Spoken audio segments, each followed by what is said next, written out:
In this set of videos, we're going to be looking at sedimentary rocks and environments. The sedimentary rocks are another part of our rock cycle, and we've looked at this before. We started with igneous rocks that form from cooling magma or lava. Then we looked at weathering, which is how rocks respond to a change in environment and start to break down. But what happens once all that broken down rock comes back together? That's when we're going to form sedimentary rocks. Now you may be asking yourself at this point, why do sedimentary rocks even matter? And what you're going to find is sedimentary rocks are actually really pretty important for one big reason. And we're going to look at what that reason is. So let's imagine you find a rock. So this is a sedimentary rock called a mudstone, really fine particles in it.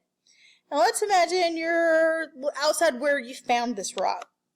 And you can see nice thin little layers. And you start digging around. And when you start digging around, you find some of those layers have fossils, like the leaf on the right, or like the trackway on these little ripple marks in the middle. Now you find a few special places out there where there's giant cracks in the top of the rock. And what you hopefully will start doing is thinking about how these all came to be together. Now, you may not be able to do this at this point, but hopefully what you should be able to figure out is what environment that this forms in. And I will tell you, it probably looked a lot like this, so nice and swampy. Pretty calm water to let that fine mud settle out. You've got plants there. But this swamp was probably right on the edge of an ocean and dried out quite a bit, and that's when you got those really big cracks. But this rock isn't all by itself. So let's imagine that right above that rock, you found this rock. It's light in color, kind of rough when you rub it. All those little pieces are sort of sand-sized. And we take a step back and we look at the rocks around it. You notice these big swoopy shapes to it. And then when you look at the top of some of those big swoopy layers, you see these tiny little footprints. These are left by a pteropod, which is just a little four-legged critter, or these. These are actually scorpion or spider tracks. What's really scary about these is they're like 4 inches across. That's a big old spider. So what all these put together should make you think of is maybe something like this, the Sahara Desert. So you can imagine little spiders or little lizards crawling across the dunes of the Sahara Desert. But that's not all. Oh, there you go. There's your lizard. Then on top of that, you find a layer that has gypsum. All right, so you know this beautiful clear gypsum only forms where water evaporates. And you can see it comes in lenses and really fine-grained material. At that point, you should be thinking of maybe some salty tidal flats where the tide comes in and covers it, but then the tide will go out and it'll dry up afterwards. So you get mud and those evaporite minerals together. But then right on top of it, you find this rock on the left.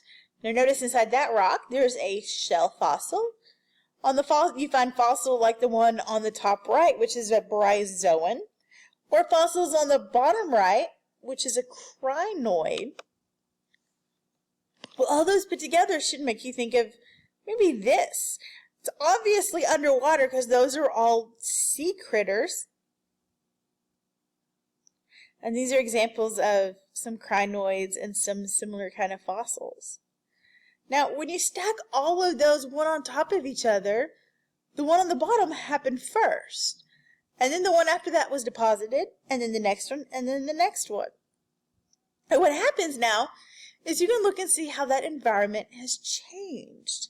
And interestingly enough, that's actually what makes up these top rocks of the Grand Canyon.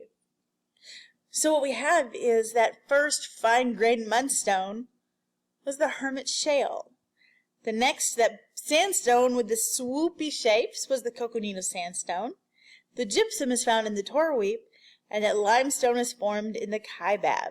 So here's what happens. We go from, in the Hermit Shale, a nice kind of swampy area near shore, and then all of a sudden we have a desert, sand dunes.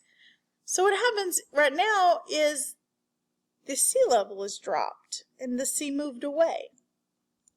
But then in the torweep you have the tidal flat, so the water's getting a little deeper. And then for the kaibab limestone, it's completely underwater, so the water's really deep at that point. So what this tells us is we went from fairly shallow to no water, to deeper water, and even deeper water. And so what the sedimentary rocks tell us is how the environments change from one to another. And that could give us big clues about things like where the tectonic plates have moved around to, which is pretty cool. Now, there are two big types of sedimentary rocks, and we're going to be looking at each one of these separately. But just as a nice introduction for you, you have detrital or clastic sedimentary rocks, and these form from pieces of other rocks. We also have chemical sedimentary rocks, and these are where you have rocks that precipitate from solutions in water. Now, hopefully you're thinking right now, I know where we can have pieces of other rocks, right? Because what kind of weathering forms rocks that are just pieces of other rocks? And what kind of weathering forms ions that are in solution that could precipitate back out?